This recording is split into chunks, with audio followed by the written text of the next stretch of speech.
ओम शांति। अॼु जी मिली तारीख़ 2/3/2024। मिठा मिठा बाप चवंदा मीठी मीठी ॿार, ये नॉलेज बिल्कुलु शांती जी आहे। हिन में कुझु ॻाल्हाइणो न आहे, सिर्फ़ु शांती सां शांती जे सागर बाप खे यादि कंदा रहो। प्रश्न: उन्नति जो आधार छा आहे? बाप जी शिक्षाउनि खे धारण कॾहिं करे सघंदो? उन्नति जो साधन छा आहे? बाप जी शिक्षाउनि खे धारण कॾहिं करे सघंदासीं असां? उत्तर आहे, उन्नति जो आधार आहे प्यार। हिकु बाप सां सचो प्यार खपे। नज़दीक रहंदे बि यदि उन्नति न थींदी आहे त ज़रूरु बाप सां लव जी कमी आहे। लव हुजे त बाप खे यादि करे। यादि करण सां सभु शिक्षाउनि खे धारण करे सघंदासीं। उन्नति जे लाइ सत्य चार्ट लिखो। बाबा सां कॾहिं कोई ॻाल्हि छिपायो न। आत्म अभिमानी ठहींदे ख़ुदि खे सुधारंदा रहो। त उन्नति जो साधन छा आहे? बाबा सां लव चार्ट ऐं बाबा सां कोई ॻाल्हि छिपायो न। आत्म अभिमानी स्थिति रहे। ओम शांति। ॿार पंहिंजे खे आत्मा सम्झी करे वियो ऐं बाप खे यादि करो। बाबा पुछंदा आहिनि, जॾहिं बि किथे सभा में भाषण कंदा आहियो त घड़ी घड़ी इहे पुछंदा आहियो कि तव्हां पंहिंजे खे आत्मा सम्झंदा आहियो या देह? पंहिंजे खे आत्मा सम्झी करे हिते विहणो खपे। आत्मा ई पुनर्जन्म में ईंदी आहे। पंहिंजे खे आत्मा सम्झी परमपिता परमात्मा खे यादि करो। बाप खे यादि करण सां ई तव्हांजा विक्रम विनाश थींदा। इनखे योग अग्नि चइबो आहे। निराकार बाप निराकार ॿारनि खे चईंदा आहिनि, मूंखे यादि करण सां तव्हांजा सभु पाप कटिजी वेंदा ऐं तव्हां पावन ठही वेंदव। पोइ तव्हां मुक्ति जीवन मुक्ति खे पाईंदव। सभिनि खे मुक्ति खां पोइ जीवन मुक्ति में ज़रूरु अचिणो आहे। असां जीवन मुक्ति में ज़्यादा समय ईंदासीं। बाबा चईंदा आहिनि न, कोई बि आत्मा मथां खां हेठि ईंदी त सुख ज़रूरु ॾिसंदी आहे। त घड़ी घड़ी इहे चइणो पए कि पंहिंजे खे आत्मा निश्चय करे वियो। भाउ भेण, पंहिंजे खे आत्मा सम्झी करे वियो। बाप खे यादि करो। इहे फरमान बाप ई ॾींदा आहिनि। इहा आहे यादि जी यात्रा। बाप चईंदा आहिनि, मूंसां गॾु बुद्धि जो योग लॻायो त तव्हांजा जन्म जन्मांतर जा पाप भस्म थी वेंदा। बाप चईंदा आहिनि, मूंसां गॾु बुद्धि योग लॻायो त तव्हांजा जन्म जन्मांतर जा पाप भस्म थी वेंदा। बाबा सां गॾु बुद्धि योग लॻायो। इहे घड़ी घड़ी तव्हां यादि करायो, सम्झाईंदा तॾहिं सम्झंदा कि आत्मा अविनाशी आहे, देह विनाशी आहे। इहे घड़ी घड़ी तव्हां यादि करायो उन्हनि खे, सम्झाईंदा तॾहिं सम्झंदा कि आत्मा अविनाशी आहे, देह विनाशी आहे। अविनाशी आत्मा ई विनाशी देह धारण करे पाठ वॼाए हिकु शरीर छोड़ पोइ ॿियो वठंदी आहे।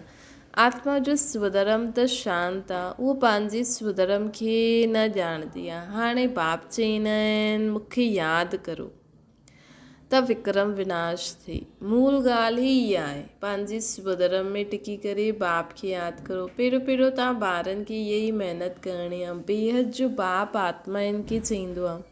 हिन में कोई शास्त्र उठाइण जी त ॻाल्हि दरकार न आहे न। सिर्फ़ु बाबा असांखे छा था चवनि, ख़ुदि खे आत्मा सम्झी करे मूंखे यादि करो। हिन में शास्त्र उठाइण जी त कोई ॻाल्हि ई न आहे। तव्हां गीता जो मिसाल ॾींदा आहियो त बि चईंदा आहिनि, तव्हां सिर्फ़ु गीता उठाईंदा आहियो, वेदनि जो नाम छो न वठंदा आहियो? बाबा चईंदा आहिनि, उन्हनि खां पुछो, वेद कंहिं धर्मनि जो शास्त्र आहे? अगरि उहे असांखे ईअं चवनि था त उन्हनि खां पुछो, वेद कंहिं धर्मनि जो शास्त्र आहे? चईंदा आहिनि, आर्य धर्म जो। आर्य कंहिंखे चईंदा आहिनि? हिंदू धर्म त आहे न। आदि सनातन त आहे ई देवी देवता धर्म। पोइ आर्य कहिड़ो धर्म आहे? आर्य त आर्य समाजनि जो धर्म थींदो आहे। आर्य धर्म त नाम ई न आहे। आर्य धर्म खे स्थापन कयो। तव्हांखे वास्तव में गीता खे ई न उठाइणो आहे। तव्हांखे वास्तव में गीता खे बि न उठाइणो आहे। असांजी त मूल ॻाल्हि ई आहे, पंहिंजे खे आत्मा सम्झी बाप खे यादि करो त सतो प्रधान ठही वेंदव। हिन समय सभु तमो प्रधान आहे। पहिरियों त बाप जो परिचय ॾियणो आहे असांखे। महिमा बि असांखे बाप जी ई करणी आहे। त पहिरियों त असांखे बाप जो परिचय ॾियणो आहे। महिमा बि असांखे बाप जी ई करणी आहे। इहे बि तव्हां सभु चईंदा आहियो जॾहिं तव्हां ख़ुदि बाप खे यादि कंदा हूंदव। इहे बि तव्हां तॾहिं चई सघंदा हो जॾहिं असां ख़ुदि बाप खे यादि कंदा रहंदासीं। हिन ॻाल्हि जी ॿारनि में कमज़ोरी आहे। हिन ॻाल्हि जी ॿारनि में कमज़ोरी आहे कि जॾहिं वो ख़ुदि ई बाप खे यादि न कंदा आहिनि त वो ॿियनि खे बि कीअं चई सघनि। त ख़ुदि न यादि कंदा आहिनि त ही कमज़ोरी थी वई न। त अॼु बाबा असांखे चवनि था मूल ॻाल्हि असांजे ज्ञान में आहे ही ख़ुदि खे आत्मा सम्झी बाप खे यादि करो। बाबा हमेशह चईंदा आहिनि यादि जी यात्रा जो चार्ट रखो। दिलि में हर हिकु पुछे असां केसि ताईं यादि कंदा आहियूं था। ॿारनि जी दिलि में अथाह ख़ुशी हुजणी खपे। बाप चईंदा न ख़ुशी जा ढोल वॼणा खपनि कि हाणे सभु बाप खे ॼाणो हाणे बाबा आया आहिनि। तव्हांखे अंदरूनी ख़ुशी हुजणी खपे त ॿियनि खे बि सम्झाइण जो असरु थींदो। बाबा चईंदा आहिनि कि तव्हांखे अंदरूनी ख़ुशी हूंदी त तव्हां ॿियनि खे सम्झाईंदव त असरु थींदो। पहिरीं मूल ॻाल्हि इहे ई चइणो आहे कि भाउ भेण पंहिंजी खे आत्मा सम्झो। इहे ॿियो कोई सत्संग में न चईंदा आहिनि। वास्तव में सत्संग त कोई आहे न। सत जो संग त हिकु बाप जो ई आहे न। सत जो संग हिकु जो ई आहे, बाक़ी सभु आहे कुसंग। ये बिल्कुलु नई ॻाल्हि आहे। वेदनि खां त कोई धर्म स्थापन न थियो त असां वेदनि खे छो ठाहियूं। कोई में इहा बि नॉलेज न आहे। ख़ुदि ई चईंदा आहिनि नेति नेति। असां अर्थात असां न ॼाणंदा आहियूं त नास्तिक थिया न। त नास्तिक थिया बाबा चवंदा। हाणे बाप स्वयं चईंदा आहिनि कि ॿार आस्तिक ठहो। आस्तिक अर्थात जो ख़ुदि खे ऐं बाप खे ॼाणे। पंहिंजे खे आत्मा सम्झो। इहे ॻाल्हियूं गीता में कुझु न आहिनि। वेदनि में इहे न आहिनि। वेद उपनिषद ढेर आहिनि। हाणे उहो कंहिं धर्मनि जो शास्त्र आहे। मनुष्य त पंहिंजी ॻाल्हियूं कंदा रहंदा आहिनि।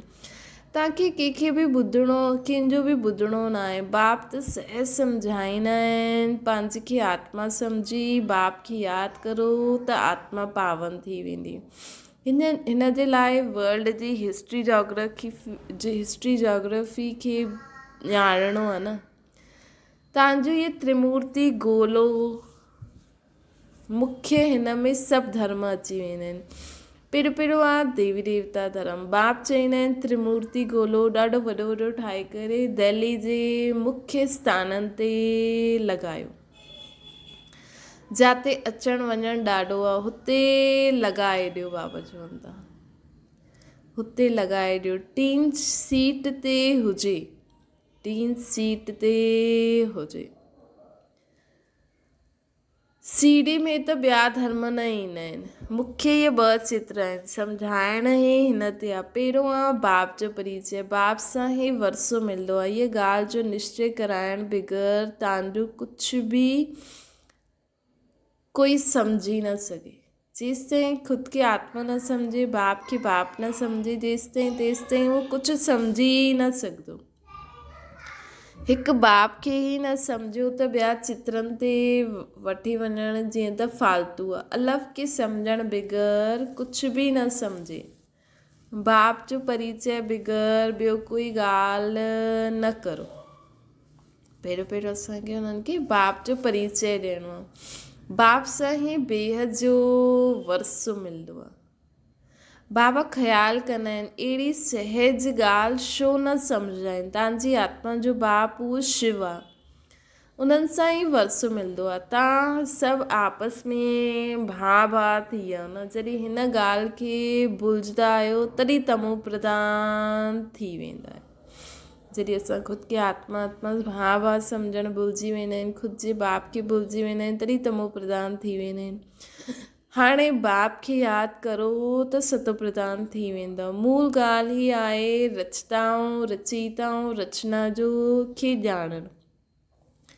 कोई बि न ॼाणंदा आहिनि, ऋषि मुनि बि न ॼाणंदा आहिनि। त पहिरियों बाप जो परिचय ॾेई सभिनि खे असांखे आस्तिक ठाहिणो आहे। बाप चईंदा आहिनि मूंखे यादि करण सां त सभु कुझु ॼाणे वेंदव। मूंखे ॼाणण सां असां बाप खे ॼाणंदासीं न कि उहो असांजो बाप आहे, त बाप जो खे ॼाणंदासीं त बाप जे ऑक्यूपेशन खे बि ॼाणंदासीं। पोइ बाप जो ऑक्यूपेशन आहे दुनिया खे स्वर्ग ठाहिणु। पोइ स्वर्ग जे बारे में बि ॼाणे छॾंदासीं। पोइ स्वर्ग में कीअं वेंदासीं उहो बि ॼाणे वठंदासीं।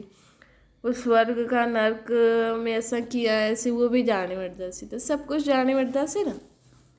त इन करे पापा चवनि था बाप खे मूंखे ॼाणण सां सभु कुझु ॼाणे वेंदव। मूंखे न ॼाणंदव त कुझु बि न सम्झी सघंदव। मुफ़्त पंहिंजो टाइम वेस्ट कंदव। चित्र आदि बि ड्रामा अनुसार ठहिया आहिनि, उहे बि ठीकु आहिनि, परंतु तव्हां एतिरी महिनत कंदा आहियो पोइ बि कंहिंजी बुद्धि में वेहींदा न। अॼुकल्ह त केतिरा वैराइटी चित्र थी आहिनि। ॿार चईंदा आहिनि बाबा असां सम्झाइण में कोई भूल आहे असांजी? बाबा फट सां चईंदा आहिनि हा भूल आहे। अलफ़ खे न सम्झियो त फट सां रवानो करे ॾियो हुननि खे। जेसि ताईं बाप खे न ॼाणंदव तेसि ताईं तव्हांजी बुद्धि में कुझु बि न वेंदो। तव्हां बि जॾहिं देही अभिमानी अवस्था में न रहंदव त अखियूं क्रिमिनल रहंदियूं आहिनि। सिविल तॾहिं ठहींदियूं जॾहिं पंहिंजे खे आत्मा सम्झंदव। देही अभिमानी हूंदव त पोइ तव्हांजी अखियूं धोखा न ॾींदियूं तव्हांखे। देही अभिमानी न हूंदव त बाबा चईंदा आहिनि माया धोखो ॾेई छॾंदी। इन करे पहिरियों त आत्म अभिमानी थी करे रहणो आहे। त हिन करे देही अभिमानी स्थिति में स्थित थी करे बाबा जो ज्ञान ॾियणो आहे। बाबा चईंदा आहिनि पंहिंजो चार्ट ॾेखारियो त मालूम पइजी वञे। अगरि हाणे ताईं कूड़ पाप गुस्सो आहे त पंहिंजो ई सत्यानाश कंदा आहियो।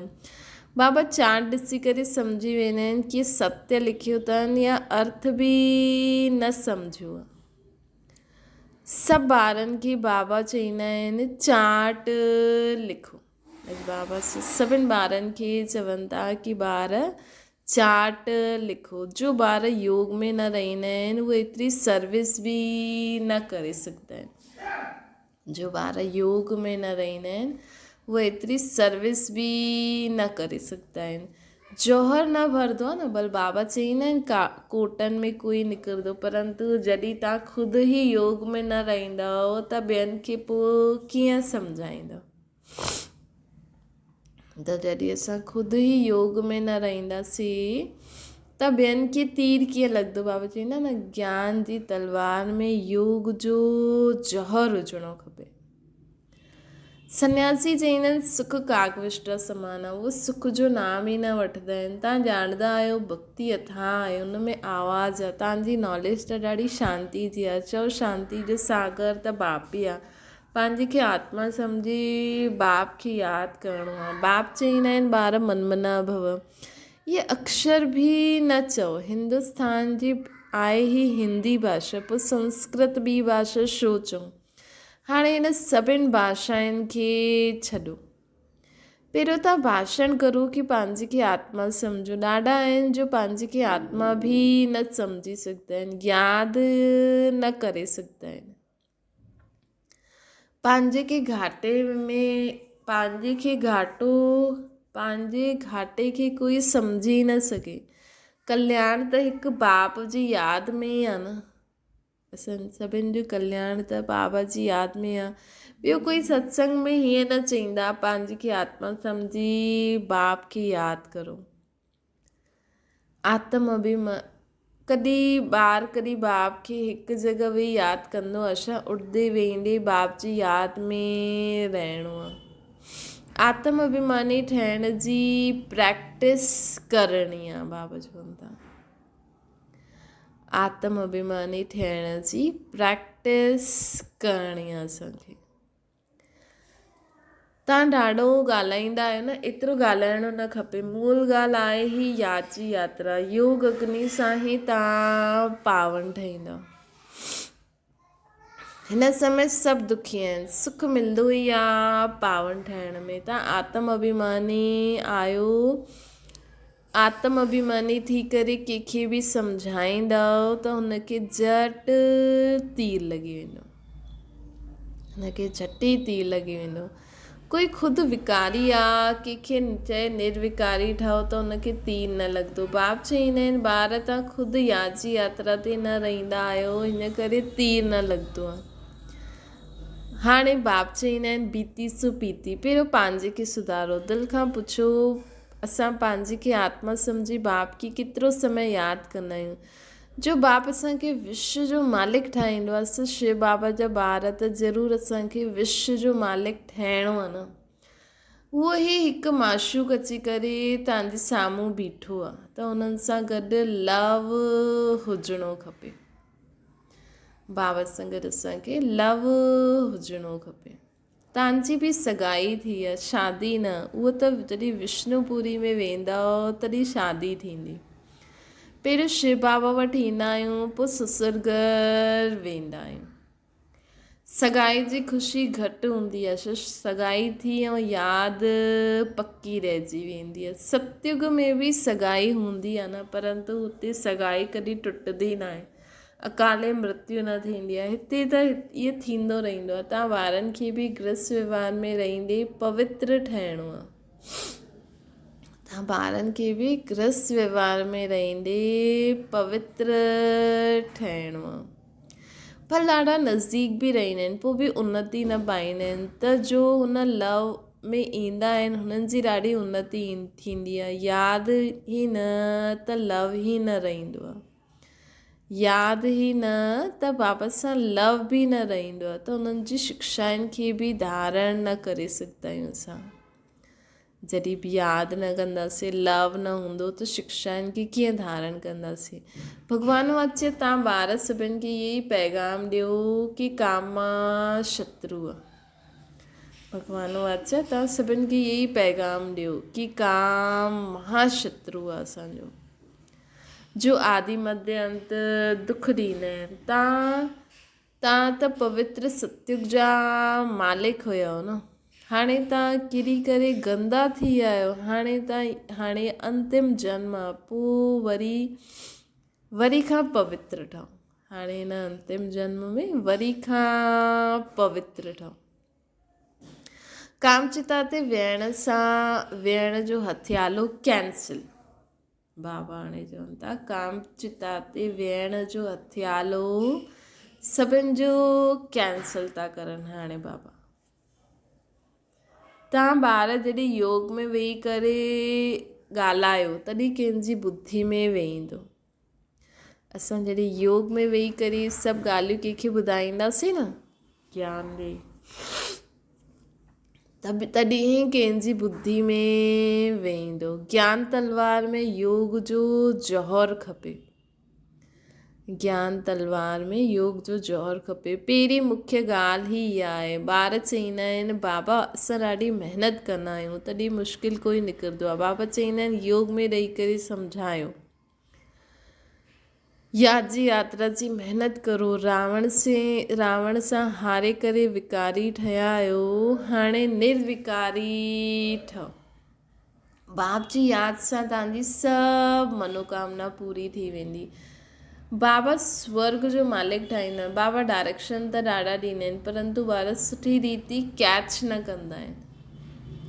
बाबा डायरेक्शन त ॾाढा ॾींदा आहिनि, परंतु ॿार हुन डायरेक्शन खे सुठी रीति कैच न करे सघंदा आहिनि, ॿिया ॻाल्हियुनि में हली वेंदा आहिनि। मुख्य त बाप जो पैगाम ॾियो त अॼु बाबा शिवरात्रि जो समय थो हले, त मुख्य पहिरियों उन्हनि आत्माउनि खे बाप जो परिचय, बाप जे बारे में बुद्धि में विहारो कि असां आत्मा आहियूं, असांजो पीउ उहो परमात्मा आहे, उहो असांखे इहे सभु चवनि था मुख्य।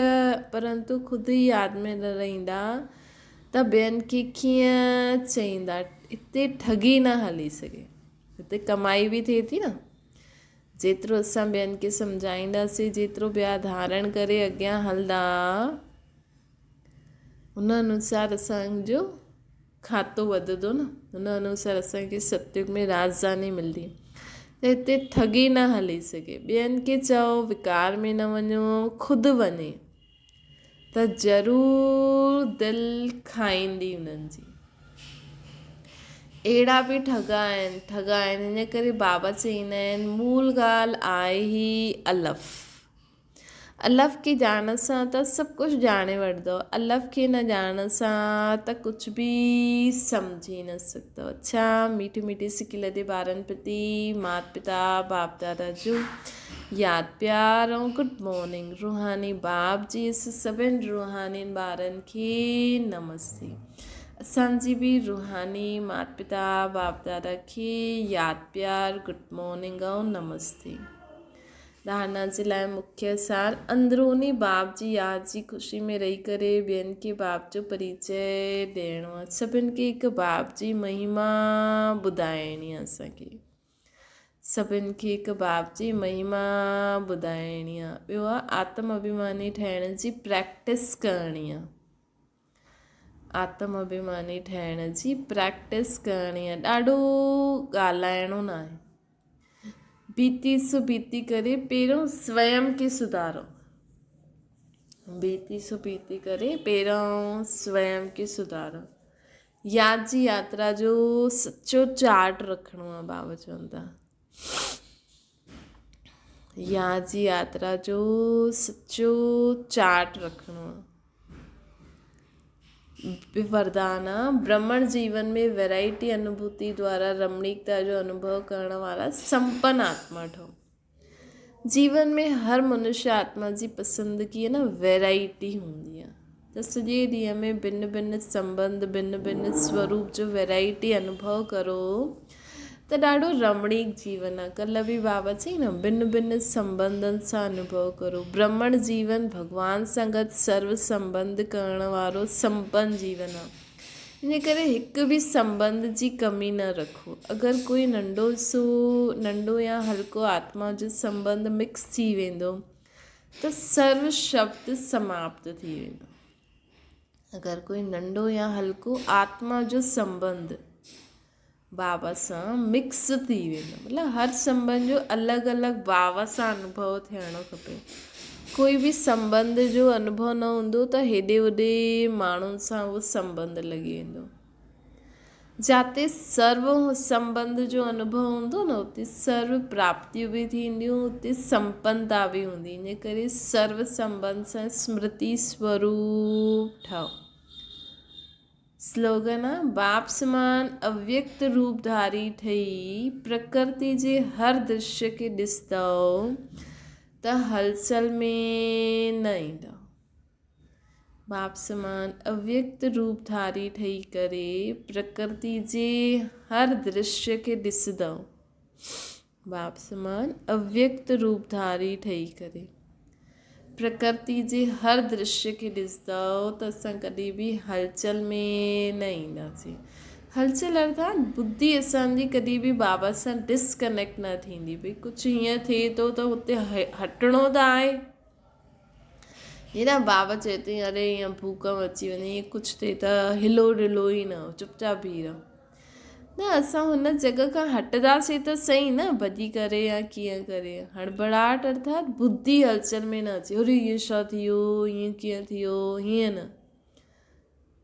हीअं बुद्धि असांजी बुद्धि योग बाबा सां डिस्कनेक्ट न थियणो खपे। बाक़ी शरीर सां त कर्म करिणो ई आहे न। कठपुतली जीअं तार मथे जुड़ल हुजे, लाइट जो शरीर हुजे ऐं असां पंहिंजो कर्म कंदा हलूं। बुद्धि बाबा सां गॾु लॻल रहे असांजी सदा। कर्म त करिणो ई आहे न। त बाप समान अव्यक्त रूप धारी ठही करे, बाप समान अव्यक्त रूप धारी ठही करे असांखे हिन प्रकृति जे हर दृश्य खे, दुनिया में छा छा कीअं कीअं थिए थो हिनखे ॾिसंदे हुए बि असांखे कॾहिं बि हलचल में न अचिणो आहे। अच्छा, ओम शांति। बाबा खे यादि करो।